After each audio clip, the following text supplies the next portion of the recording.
साई ओम साई ओम साई ओम साई ओम Sai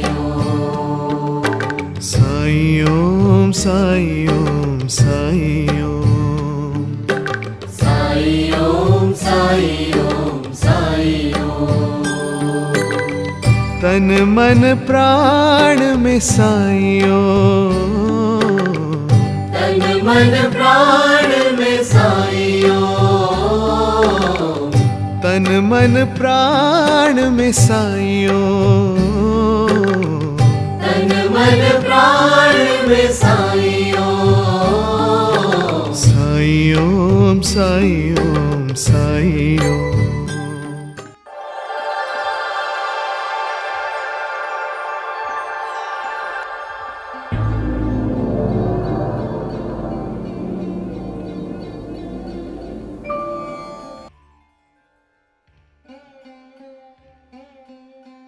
sir नमस्कार आम कार्यक्रम को स्वागत। नमस्कार। 12टी राशि व्यक्ति विशेषकर कर्ममय जीवन किभଳି रहइबो ए जून मासरे आसंतु जानिबा आम सार मठार 12टी राशि प्रथम राशि मेष राशि।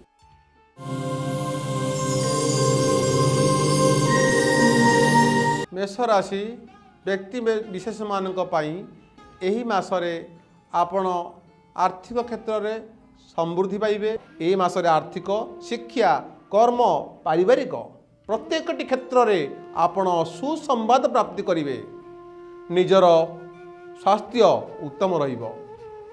वैवाहिक एवं प्रेम प्रणय दाम्पत्य जीवन क्षेत्र में नुआ योजना करिवे। परिवार को नहीं बुलिया पई यात्रा करिवे। धन्यवाद सर मेष राशि विषय जणे थिबारु। एबे हमें जानिबा राशि चक्रर द्वितीय राशि वृष राशि विषय रे।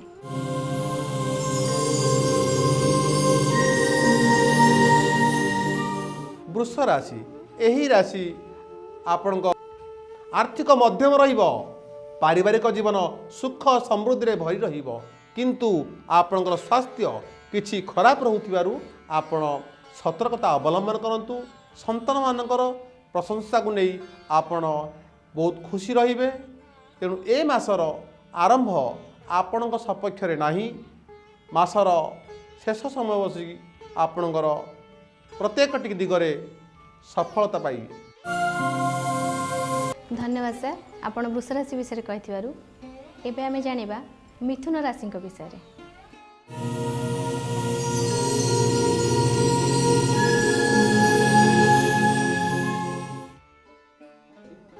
मिथुन राशि एह राशि व्यक्ति मानक पई ए मासरे नुआ पुरुणा किछि कथा को नहीं विवाद देखा देव।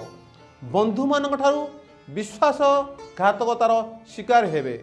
आपण कहा उपरे भरोसा करंतु नाही। निज उपरे विश्वास रखंतु।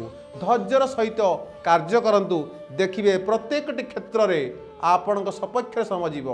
ए मास आपण पई अत्यंत मंगलमय हेबो। धन्यवाद सर मिथुन राशि विषय जणे थिबारु। एबे आसन जानिबा कर्कट राशि को विषय रे।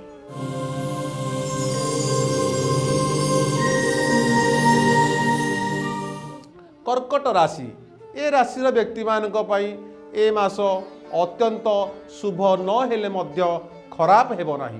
कारण मिश्रित फल आपण भोग करिवे। मातृ किंबा पितृ एमानकु नहीं आपण मेडिकल सहित किसी संपर्क रखिए। तांको स्वास्थ्य को नहीं आपण विव्रत रहिबे।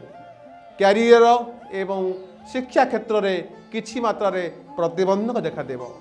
आपण कौनसी सधवा स्त्री लोक को किछि द्रव्य अर्पण करंतु। सुहाग द्रव्य जहाद्वारा आपणकर मासटी अत्यंत शुभप्रद रहिबो। धन्यवाद सर कर्कट राशि विषय जणे थिबारु। एबे आसन जानिबा राशि चक्रर पंचम राशि सिंह राशि विषय रे।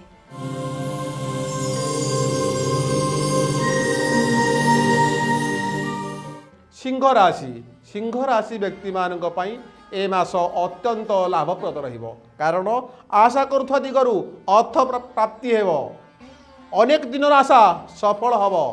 कर्म क्षेत्र में सुसंवाद पाइबे। आपण पारिवारिक जीवन आनंदमय रहिबो। आर्थिक अनेक दिन ରु ଆଶା କରୁଥିବା ଅର୍ଥ ପ୍ରାପ୍ତି ହେବ। ଆପଣଙ୍କର ସ୍ୱାସ୍ଥ୍ୟ ମଧ୍ୟମ ରହିବ। ଧନ୍ୟବାଦ ସାର୍ ସିଂହ ରାଶି ବିଷୟରେ ଜଣାଇଥିବାରୁ। ଏବେ ଆସନ୍ତୁ ଜାଣିବା କନ୍ୟା ରାଶିଙ୍କ ବିଷୟରେ।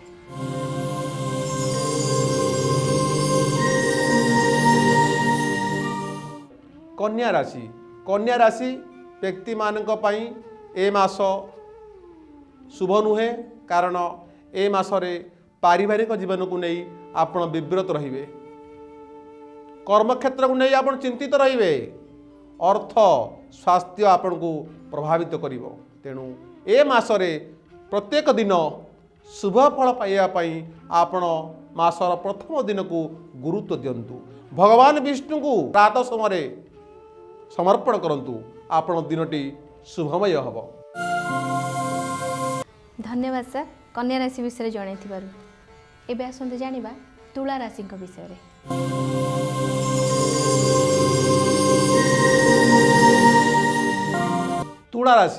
ତୁଳା ରାଶି ବ୍ୟକ୍ତିମାନଙ୍କ ପାଇଁ ଏ ମାସର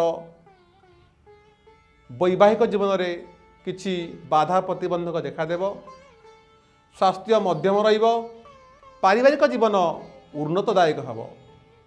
କର୍ମକ୍ଷେତ୍ରରେ ନୂଆ ଯୋଜନା କରିବେ। ବ୍ୟବସାୟ କ୍ଷେତ୍ରରେ ଅତ୍ୟନ୍ତ ଶୁଭଫଳ ପାଇବେ। କିନ୍ତୁ ଆପଣଙ୍କର ଆର୍ଥିକ ମାସର ଶେଷ ଆଡ଼କୁ ଦୁଃଖଦାୟକ ଦେବ। କାହାକୁ କଥା ଦିଅନ୍ତୁ ନାହିଁ କିମ୍ବା ଅର୍ଥ ଜନିତ ସମସ୍ୟାରେ ଆପଣ ସାମିଲ ହୁଅନ୍ତୁ ନାହିଁ।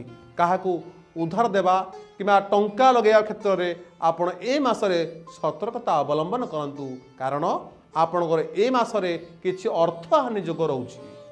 ତେଣୁ ଏ ମାସର ପ୍ରତ୍ୟେକ ଦିନ ଶୁଭ ପାଇଁ ଆପଣ ନିଜର ସ୍ତ୍ରୀ, ମା, ଭଉଣୀ କିମ୍ବା ମାତୃସ୍ଥାନୀୟ ବ୍ୟକ୍ତିମାନଙ୍କର ଆଶୀର୍ବାଦ ଏବଂ ସ୍ନେହ ସଦା ପାଇବା ପାଇଁ ତାଙ୍କ ସହିତ ସୁସମ୍ପର୍କ ସ୍ଥାପନ କରନ୍ତୁ।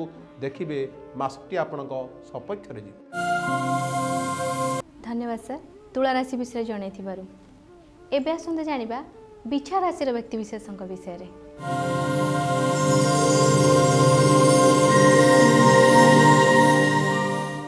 ବିଛା ରାଶି, ଏହି ରାଶିର ବ୍ୟକ୍ତିମାନେ ଏହି ମାସରେ ଅନେକ ଶୁଭ ଅଶୁଭ ମିଶ୍ରିତ ଫଳ ଭୋଗ କରିବେ। କାରଣ ଏ ମାସ ଗ୍ରହସ୍ଥିତି ଆପଣଙ୍କର କ୍ୟାରିୟର ଏବଂ ଆର୍ଥିକ ସମସ୍ୟା ପ୍ରତି ପ୍ରଭାବ ପକାଇବ। ଜୀବନର ଆଶା ଅଭିଳାଷ କିଛି ମାତ୍ରାରେ ପୂର୍ଣ୍ଣ ହେଲେ ମଧ୍ୟ ସ୍ୱାସ୍ଥ୍ୟ ଖରାପ ରହିବ। ସ୍ତ୍ରୀକୁ ନେଇ ଆପଣ ଚିନ୍ତିତ ରହିବେ। ପାରିବାରିକ ସୁସ୍ଥ ରହିବ। ଜୀବନ ଆପଣଙ୍କର ପାରିବାରିକ ଜୀବନ ସୁସ୍ଥ ରହିବ।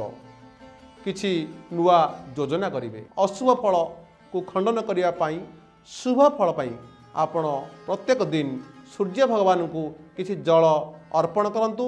ଦେଖିବେ ମାସ ସାରା ଆପଣଙ୍କ ସପକ୍ଷରେ ଦିନ ଯାଉଛି। ଧନ୍ୟବାଦ ସାର୍ ବିଛା ରାଶି ବିଷୟରେ ଜଣାଇଥିବାରୁ। ଏବେ ଆସନ୍ତୁ ଜାଣିବା ଧନୁ ରାଶି ବିଷୟରେ।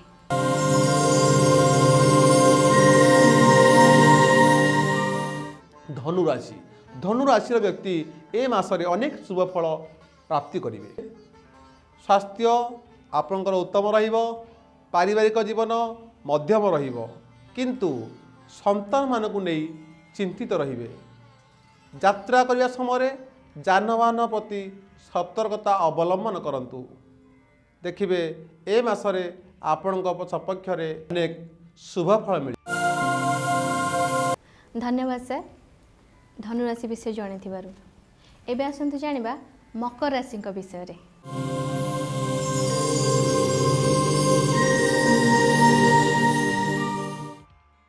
ମକର ରାଶି ବ୍ୟକ୍ତିମାନଙ୍କ ପାଇଁ ଏ ମାସ ଅନେକ ଶୁଭ ଫଳ ପ୍ରାପ୍ତି କରିବ। କାରଣ ଗ୍ରହସ୍ଥିତି ଆପଣଙ୍କ ସପକ୍ଷରେ ଯାଉଛି। ନୂତନ ବ୍ୟବସାୟ ଆରମ୍ଭ କରିବାକୁ ଥିଲେ ଆପଣ ଏହି ମାସରେ ଆରମ୍ଭ କରନ୍ତୁ। ଦେଖିବେ ଆପଣଙ୍କୁ ଅନେକ ସଫଳତା ମିଳିବ। କିନ୍ତୁ କେଉଁଠାରୁ ଅର୍ଥ ଆଣିଲେ ଦେଖି ଚାହିଁ ଆଣନ୍ତୁ। ଏ ମାସରେ କିଛି ଋଣ କରନ୍ତି ତାହେଲେ ପରିଶୋଧ ଆପଣଙ୍କ ପାଇଁ କଷ୍ଟଦାୟକ ହେବ। ତେଣୁ ଏ ମାସରେ ନୂଆ ଯୋଜନା କିଛି ମାତ୍ରାରେ ଆରମ୍ଭ କରନ୍ତୁ, ସମ୍ପୂର୍ଣ୍ଣ କରନ୍ତୁ ନାହିଁ। ଏ ମାସ ଆପଣଙ୍କ ଜୀବନର କିଛି ନିର୍ଣ୍ଣାୟକ ମୋଡ଼ ନେଉଥିବାରୁ ଆପଣ ଗୁରୁତ୍ୱର ସହିତ ନିଅନ୍ତୁ। ଦେଖିବେ ଏ ମାସର ଆପଣଙ୍କ ସପକ୍ଷରେ ଯିବ ଏବଂ ଅନେକ ସଫଳତା ଆପଣ ପାଇବେ। बहुत बहुत धन्यवाद सर मकर राशि विषय जन एबे आसतु जानिबा कुंभ राशि विषय रे।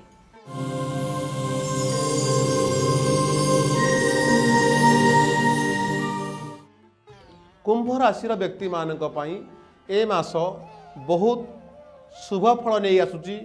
ए मासरे आपण योजना करथिबा कार्य गुड़िक सफल हब, आर्थिक उत्तम रहिबो, पूर्वरु गृहरे लागि रहिथिबा विवादर समाधान हेबो, स्वास्थ्य उत्तम रहिबो, संतान कूल को नहीं आपण चिंतित थिले किंतु ए मासरे आपणकर मन प्रफुल्लित हेबो, आपण पारिवारिक जीवन आनंदमय रहिबो, आर्थिक अनेक दिन रु आशा करुथिबा अर्थ प्राप्ति हेबो, आपणकर स्वास्थ्य मध्यम रहिबो।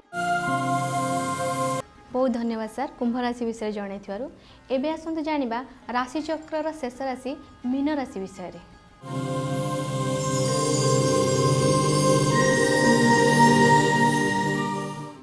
मीन राशि व्यक्ति मानक पई ए मास किछि मात्रा रे शारीरिक पीड़ा देखा दे पारे।